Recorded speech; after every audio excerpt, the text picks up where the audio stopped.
I just wanted to ask you, like, why do African, mothers, why do African parents really, love bringing up old 1974 stories when you tell them you're tired? So I remember like 2 days ago when I came home from work, I was mad tired, bro. Like it was a lot of labor. It was one of those days where it was just rough and I wanted to get over with. I come home, I grab me a nice ice cold malt, sit next to my mom as she's watching her Nollywood movie or whatever, and I'm like, Mom, I'm so tired. And then she just looks, she pauses her movie and then she just stares at me, looks at me up and down. And she just gives me like this history lesson and starts telling me, you're tired. But, she was just basically rambling about how, like, in the 1990s, she used to fetch water on her head and trek 10 miles to school.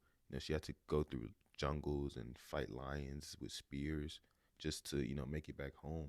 And I'm just like, I can't, consult with you. Like, I'm just telling you I'm tired. Mm. So I just wanted to ask you, like, why do African, mothers, why do African parents really, love bringing up old 1974 stories when you tell them you're tired? I like how you highlighted the word that their stories. At the end of the day, their stories. All of a sudden, they're history professors, they're historians. They feel like if you haven't survived 6 to 7 economic recessions, if you haven't trekked 20 miles to school back and forth, then you have no grounds to even complain.